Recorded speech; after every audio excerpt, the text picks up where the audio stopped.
Mesdemoiselles, Messieurs, bonsoir.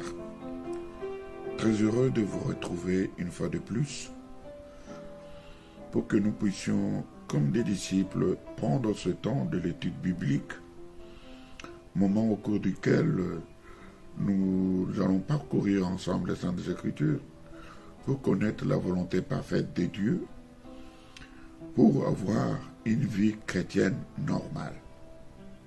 Parce que lorsqu'on est appelé chrétien, on a une vie qui n'est pas une vie associée à notre vie. Ce n'est pas une vie ajoutée. Ce n'est pas une vie complémentaire. Ce n'est pas une vie annexée à notre vie normale, ordinaire. Comme qui dirait que nous avons deux vies, ou nous avons une double personnalité. On est chrétien que quand on est à l'église, mais quand on quitte l'église, on se retrouve dans le milieu cosmopolite où il y a tout le monde, hommes, femmes, les gens des différentes nationalités, des différentes origines, des différentes coutumes. Et alors, on est confondu dans ces coutumes des uns des autres. Non, la vie chrétienne, c'est une vie qui se vit au quotidien. C'est une vie qui est copiée sur le modèle de la vie de Jésus-Christ. Jésus-Christ est notre modèle. Plus qu'un exemple, il est notre modèle. Nous devons vivre comme lui avait vécu. Nous devons avoir les sentiments qui étaient en Christ. Lorsque la Bible décrit sa vie, il dit que on crachait sur lui. Il ne disait rien. On l'injuriait. Il ne rendait pas. On pouvait même le gifler, le fouetter, lui faire porter une couronne d'épines. Il ne réagissait pas. Il se laissait faire. Il a été même tenté dans sa chair, tenté par le diable en personne, mais il n'a point succombé. Or, la Bible déclare que c'était Dieu qui s'était formé un corps pour venir dans ce monde, pour porter les péchés de tous, afin d'apporter la délivrance, le salut à quiconque croira à la bonne nouvelle de Dieu. Donc, nous en tant que disciples, nous sommes animés, nous sommes remplis des sentiments qui étaient en Christ. Nous sommes des saintes personnes. La Bible va même plus loin pour dire qu'on vous juge, qu'on vous accuse, mais qu'on ne trouve en vous aucun mal. C'est-à-dire que lorsqu'on vous aura accusé, lorsqu'on vous aura calomnié, lorsqu'on vous aura condamné, mais qu'on ne trouve nullement en vous que vous aviez commis les délits ou les forfaits pour lesquels vous aurez été condamné. Qu'on vous accuse, qu'on vous condamne, mais qu'on ne trouve en vous aucun mal pour lequel vous aurez été condamné. Voilà pourquoi nous nous rencontrons, nous nous exhortons au travers des Saintes Écritures. Nous sommes encore aujourd'hui dans notre grand chapitre de délivrance. Nous avons parcouru beaucoup de semaines. Nous sommes restés très longtemps dans ce chapitre parce que c'est un chapitre très important de notre vie et de la vie de tout enfant de Dieu. Et il peut aussi aider des personnes qui sont dans des liens, qui sont possédées, des personnes qui vivent dans une certaine domination, dans une dépendance aux démons, aux forces qui dominent sur elles. En entendant notre discours, ils peuvent se situer. Le Saint-Esprit peut les toucher. Le Saint-Esprit peut les couvrir. Le Saint-Esprit peut se révéler à eux selon la grâce de Dieu. Et ainsi, ils pourront comprendre certaines choses, suivre une bonne marche, une bonne direction qui pourrait les amener à leur délivrance, à recevoir le Seigneur Jésus-Christ dans leur vie, personnellement, comme étant leur Seigneur et surtout leur Sauveur. Voilà, nous voulons dire que ce temps, ce n'est pas un temps perdu, mais c'est un temps d'édification, c'est un temps de partage, c'est un temps d'étude de la volonté de Dieu au travers des Saintes Écritures. Dans notre grand chapitre de délivrance, nous avons évolué dans beaucoup de sous-points, de sous-titres, mais celui dans lequel nous sommes restés très longtemps, c'est le sous-titre des liens. Les liens personnels, les liens volontaires. Et là, nous continuons toujours et encore dans les liens volontaires, dans les liens personnels. Mais nous avons un deuxième sous-titre aujourd'hui qui est les guérisseurs. Parmi les guérisseurs, nous avons les tradis praticiens. Pardon. Ceux-là sont des personnes qui utilisent les plantes, qui ont certaines facultés de guérir.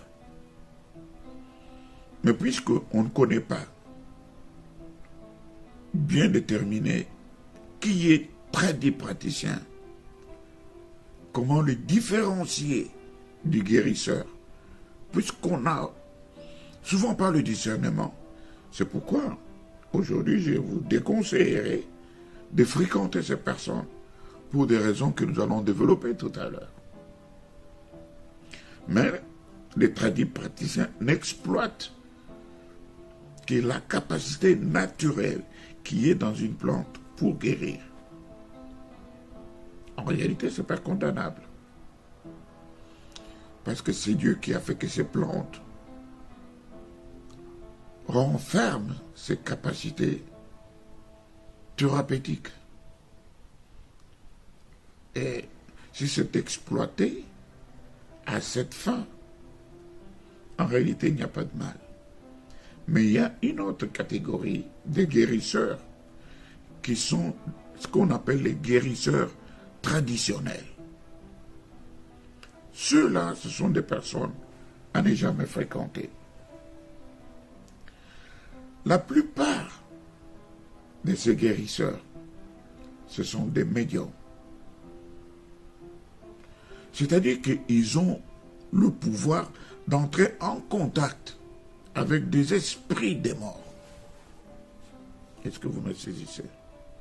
Ils ont la capacité d'entrer en contact avec les esprits des ancêtres.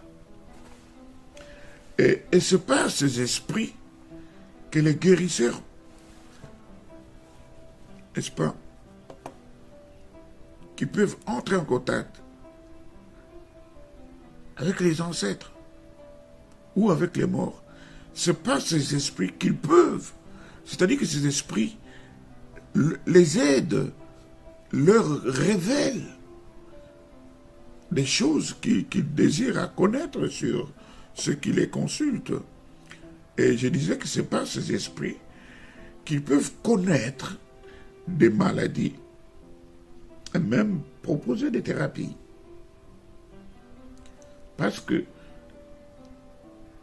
les esprits avec lesquels ils entrent en contact leur révèlent des choses sur les sujets, sur les personnes qui les consultent ou sur les personnes qui sont en présence d'eux. Et les morts, la Bible nous interdit d'entrer en contact avec les morts. La Bible nous interdit d'avoir des liens ou de pratiquer des liens des ancêtres, des doctrines ancestrales qui n'ont rien à voir avec Dieu, mais qui sont des divinités étrangères. Et parmi les thérapies qu'ils peuvent proposer, nous allons nous rendre compte que ces esprits, parfois ils peuvent aller chercher des plantes ou prendre des statuettes ou prendre de peaux de bêtes déjà mortes, excusez-moi, et ils vous font des pratiques avec ces effets, ces objets, et après avoir fait des pratiques, ils vous imposent des interdits. Et ils vous proposent des solutions qui trouveront votre sentiment et qui vont être des solutions aux problèmes que vous rencontrez, aux problèmes pour lesquels vous êtes allé les voir. Et d'une part, ils vous proposent une satisfaction, une résolution des problèmes que vous allez poser ou qui sont les vôtres. Ce que je veux vous dire, c'est que ces esprits, et les esprits des morts qu'ils consultent et les esprits des ancêtres, ce sont ceux qui indiquent la manière, par exemple, de s'orienter dans une direction ou dans une autre pour vous guérir. Soit ils vont les conseiller de prendre des plantes, de les préparer, de les conditionner d'une façon ou d'une autre, soit de peaux d'animaux, soit ils peuvent brûler des corps, ils peuvent brûler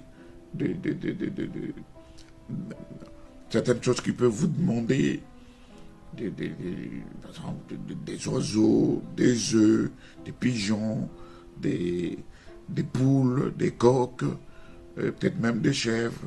Vous verrez qu'ils vont vous demander souvent des animaux qui sont vivants, qu'ils vont soit égorger, faire couler le sang, ensuite, soit ils vous les font manger cru, soit ils vont les brûler, ils vont prendre le cendre et le diluer dans l'eau, ils vous font boire ce cendre. Oui, ils vous le frottent, et ils vous l'appliquent sur certaines parties du corps, vous voyez. Donc ce sont ces esprits qui les orientent, qui leur donnent ces directives pratiques pour pouvoir trouver ou chercher des solutions aux problèmes que vous leur apportez. Et parfois, ils choisissent des moments, c'est-à-dire des heures. Souvent, ils peuvent attendre la nuit, pendant que tout le monde est couché. Ils peuvent vous amener dans les cimetières. Ils peuvent vous amener sur les tombes de vos connaissances, peut-être vos parents morts, ou vos enfants morts, ou peut-être même des tombes des inconnus. Et ces esprits leur inspirent certaines attitudes à prendre. Ils peuvent vous dire que bon voilà, quand vous arrivez à votre bureau, n'entrez pas en face en marchant droit, tournez-vous et entrez en reculant avec le dos. Vous voyez par exemple. Et, ou soit ils peuvent vous donner des bracelets, des ficelles, des amulettes, des choses que vous allez porter sur votre corps ou que vous allez garder en un lieu où personne d'autre ne peut ni toucher ni voir. Vous voyez. Donc, toutes ces directives, ils les reçoivent de ces esprits. Généralement, il y a des incantations qu'on fait soit pendant la cueillette des plantes, on fait des incantations pendant qu'il est en train de cueillir. Il fait des incantations, soit pendant qu'il prépare la fameuse potion, la potion magique, appelons-la comme ça. Il fait des incantations pendant qu'il prépare. Il peut faire des cris, des grimaces, il peut entrer en transe, il va parler, vous sentez, il parle à ses esprits, soit il est en transe, soit vous-même vous entrez en transe. Ou alors, si ce n'est pas pendant la cueillette, si ce n'est pas pendant la préparation, c'est peut-être pendant l'administration de cette potion, de toutes ces préparations fétichistes. Vous voyez. Donc, pendant qu'il administre cela, il peut aussi faire des incantations. Et alors, souvent, comment il procède? Ces esprits leur inspirent de cueillir certaines herbes selon un rite précis. C'est-à-dire que parfois, quand il est en train de cueillir ces herbes, il ne parle pas. Il a la bouche fermée. Vous voyez, par exemple, où il est seul,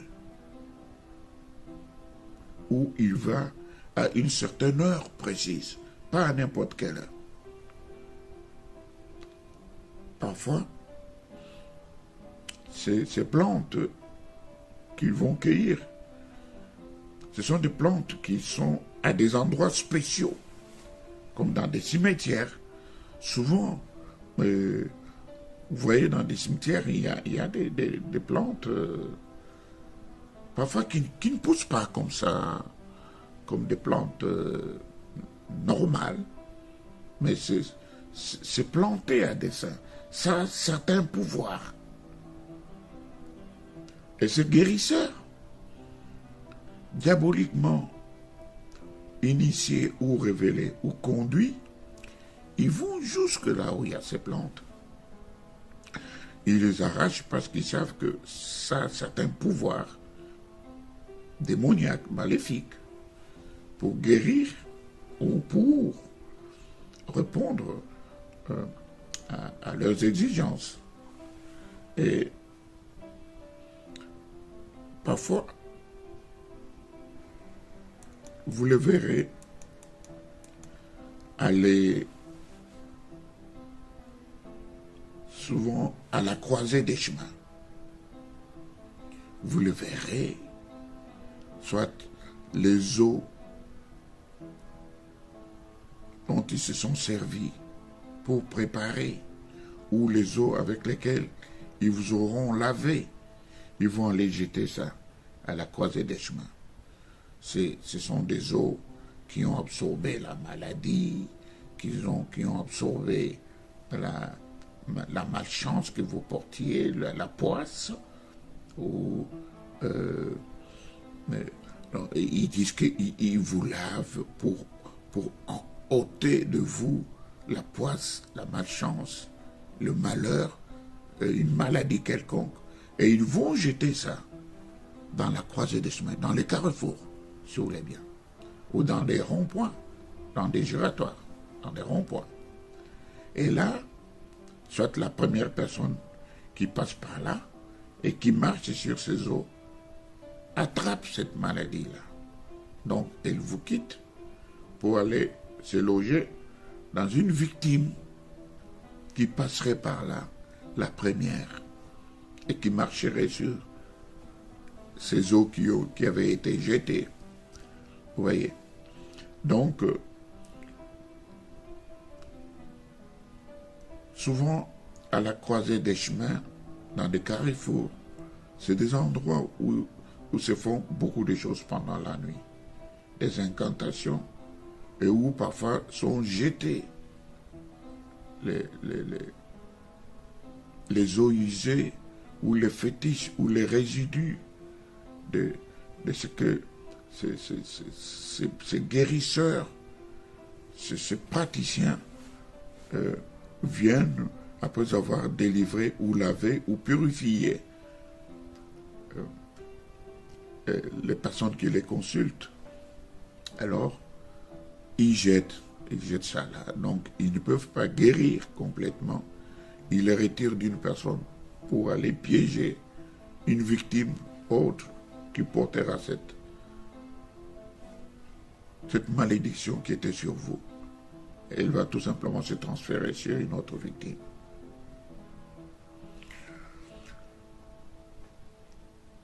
Il y a peut-être certaines plantes qui ne poussent que dans l'eau. Ils doivent aller les cueillir dans l'eau. Ou ils ne doivent les cueillir que la nuit, pas le jour. Jamais le jour, que la nuit. Et il y a peut-être des herbes qui, après l'usage, on ne peut pas les jeter n'importe où. On doit les jeter à certains endroits précis. Et souvent à des heures précises aussi. Pas n'importe quelle heure. Soit on les jette derrière la maison, soit on les jette dans les carrefours, comme je viens de vous le dire. Soit on va aller les jeter chez la personne qu'on veut envoûter ou maudire ou faire porter le mauvais sort. Voilà, c'est pourquoi vous verrez que selon les coutumes, les vieilles personnes, avant de sortir de la maison, elles viennent avec un bassin d'eau et commencent à asperger devant leur porte. Ils font le tour de leur maison et puis après, elles balayent. C'est parce que pendant la nuit, ils dormaient, ils ne savent pas, on est peut-être venu jeter des mauvais sorts. Voilà comment se font ces choses. Et il existe certaines plantes qui ont la propriété naturelle thérapeutique. C'est ce que j'ai dit, les tradis praticiens qui s'en servent. Cela a l'air aussi des pratiques, des mêmes pratiques que les guérisseurs.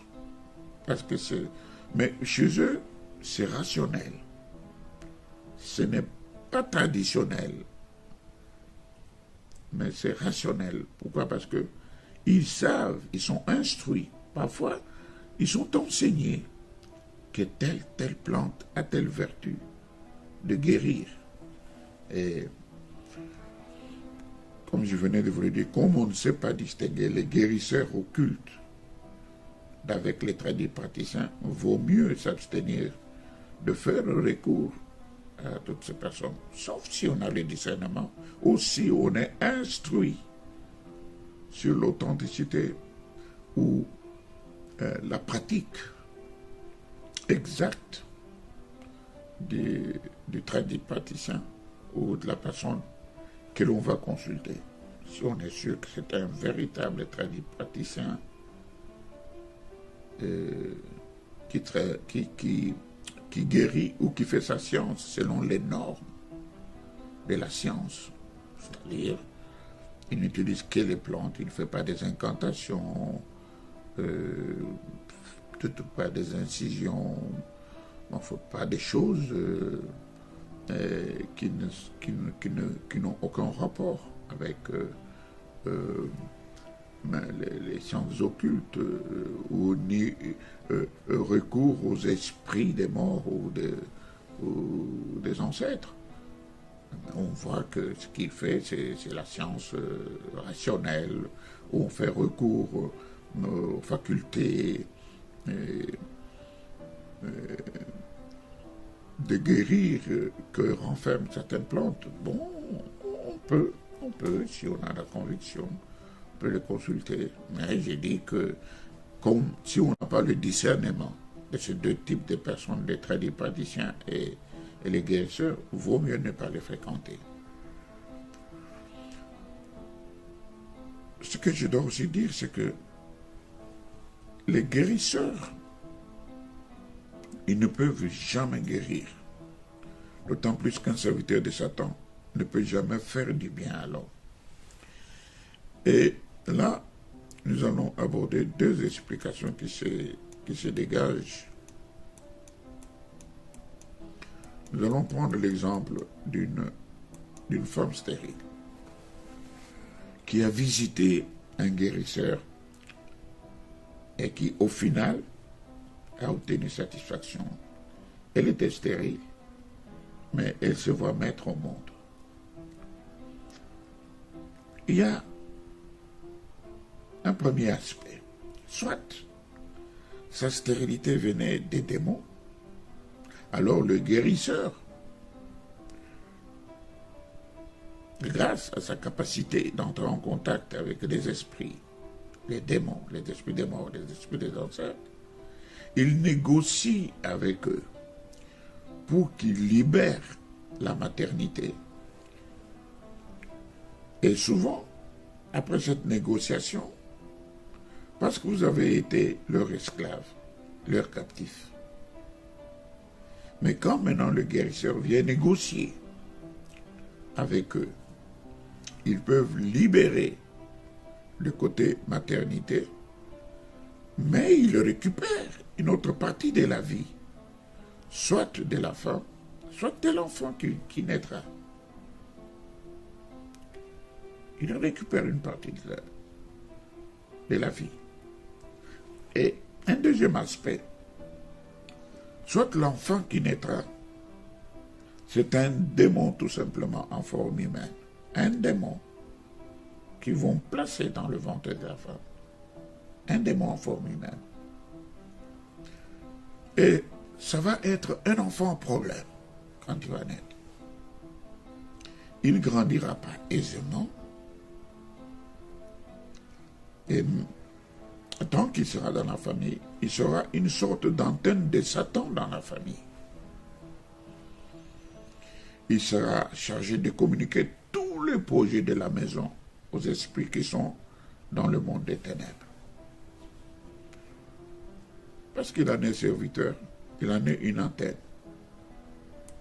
En réalité, qu'est-ce qu'ils ont la capacité de faire? C'est de transférer la maladie d'un organe à l'autre. Ce qu'ils ajoutent est souvent plus destructif que ce qu'ils enlèvent. Ça, vous devez le savoir. C'est important de le savoir.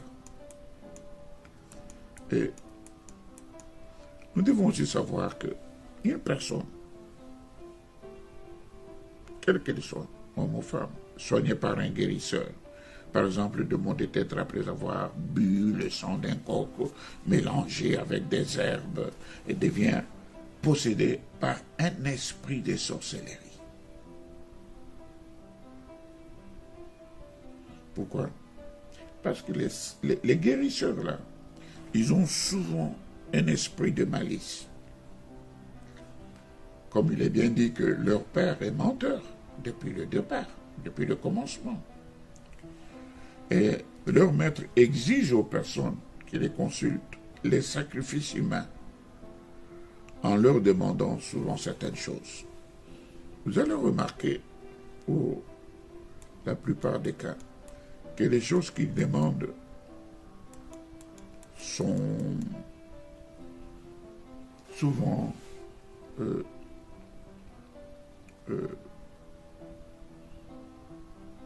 des choses qui vivent. Ça peut être des coques, ça peut être un œuf. Vous voyez, dans l'œuf, il y a une vie. Ça peut être des sauterelles, ça peut être les cheveux d'une personne, ça peut être les ongles, ça peut être la salive. Ils peuvent demander les urines, ils peuvent demander même le sang. Parfois, pendant la période de menstruation d'une femme, pendant les règles, on lui demande le sang ou on lui dit fais tout. Amène-nous le sang de la personne. La personne peut vous piquer, peut vous blesser, mais pendant le sommeil, prudemment, en donnant l'impression de ne pas le vouloir, et il va se presser de vous soigner, de vous mettre un peu de médicaments cicatrisants. Entre-temps, avec des compresses, elle essaie de soigner la plaie. Or, elle vous prend le sang qu'on lui a demandé. Et c'est ainsi que ils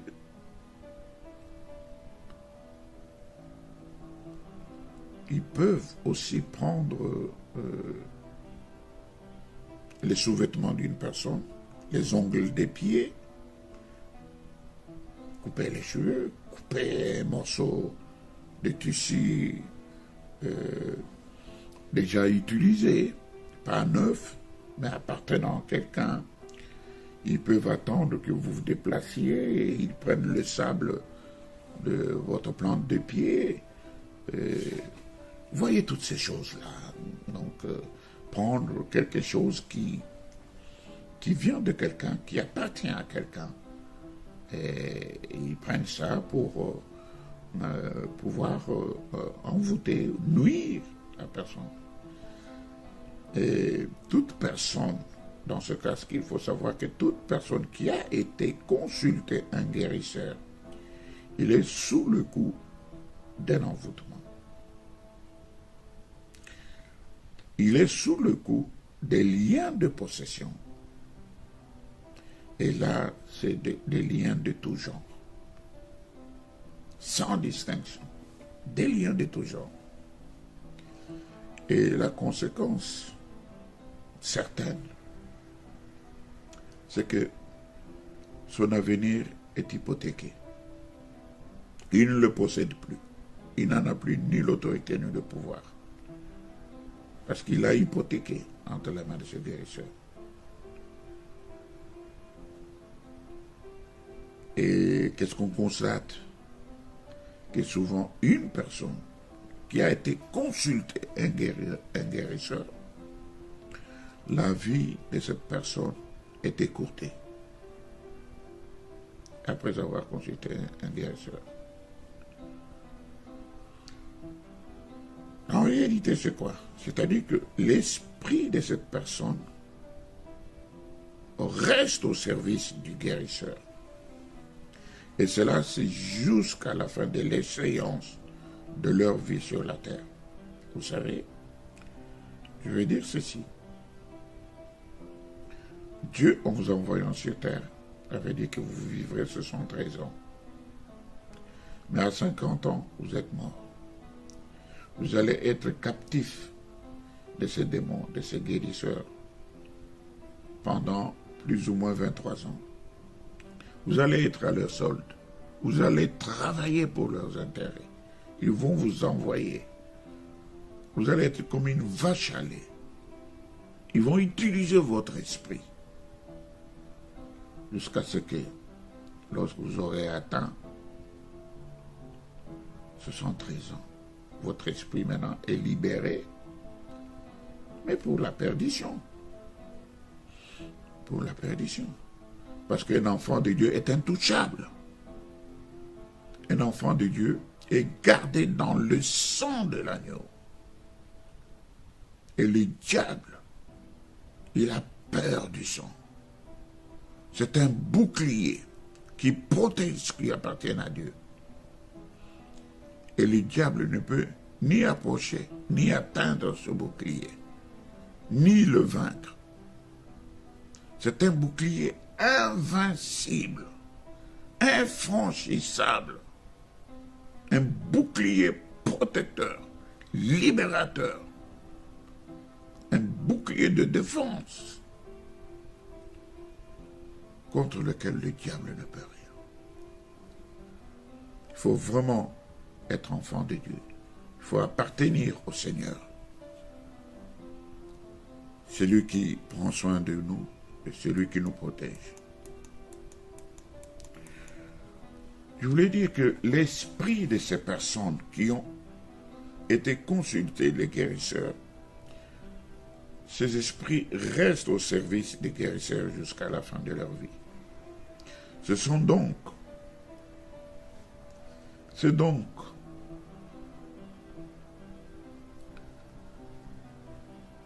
qui se retrouvent dans ces conditions. Des personnes qui se croient satisfaits, qui croient avoir trouvé des solutions, tout ça, c'est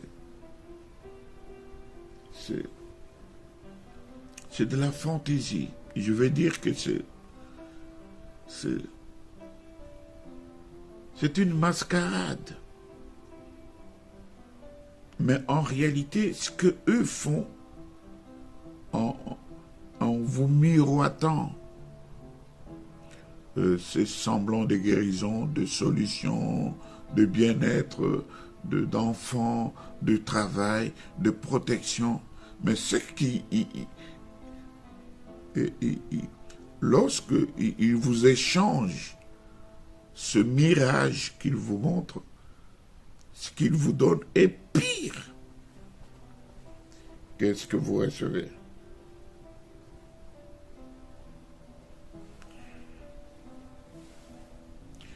Souvent, vous devenez comme une personne télécommandée. Ces guérisseurs, ils peuvent vous contrôler à distance. Il fait des incantations sur un bien qui vous appartient. Et vous, là-bas, vous subissez des conséquences. Et il y a aussi une catégorie de personnes qui ont utilisé, consciemment ou inconsciemment,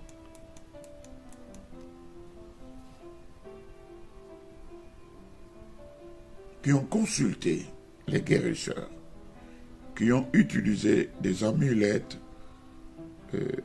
qui ont utilisé des herbes, qui ont utilisé les eaux ou autres herbes ou gris-gris ou des huiles ou des cendres ou les bracelets ou les colliers ou les ficelles autour des chevilles ou de la taille, beaucoup d'autres choses de ce genre. Et ceux qui ont utilisé ces choses, le pouvoir satanique, qu'ils l'aient fait consciemment ou inconsciemment, ils sont esclaves de Satan, car il n'y a rien pour rien dans le royaume de Satan. C'est du donnant-donnant. Il ne vous donne pas pour rien. Il ne vous laisse pas sans rien. Il vous prend quelque chose et il vous donne ce qui semble être pour vous une solution. Et qu'est-ce que je vais dire dans ce cas?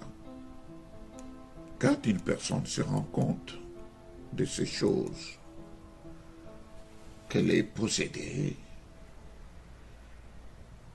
que depuis qu'elle a consulté le guérisseur, les choses ne vont plus bien, elle n'est plus tout à fait d'accord, elle n'est plus tout à fait contente de sa vie, elle voit que les choses n'évoluent plus bien comme elle le désire, elle sent que tout a basculé, plus rien, et elle prend même la décision de renoncer à tous ces reliques qu'on lui avait données. Il les prend, il les abandonne, ou il les jette.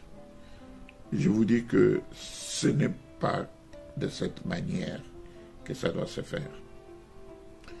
Le fait de jeter unilatéralement si vous voulez bien, c'est-à-dire de jeter tout ce que on a possédé ou reçu de ces guérisseurs.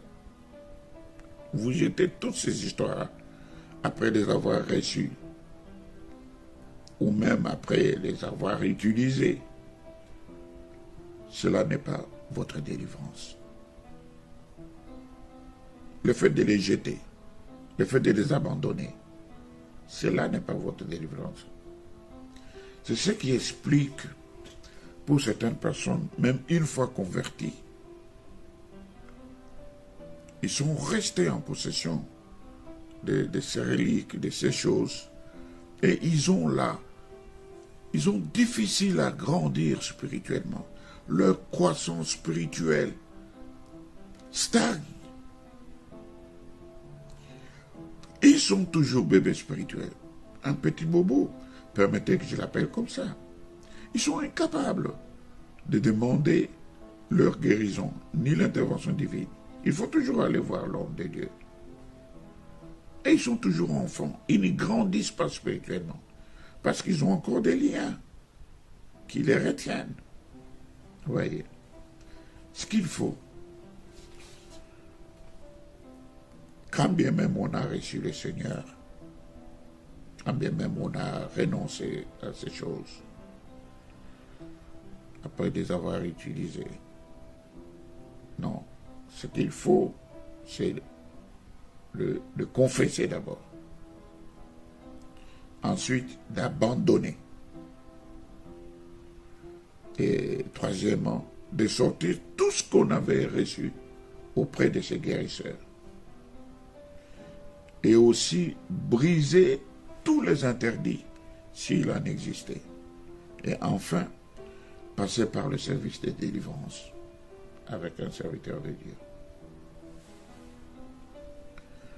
Et là, l'idolâtrie active peut avoir deux formes. Nous l'avons dit déjà autrefois dans notre chapitre des liens.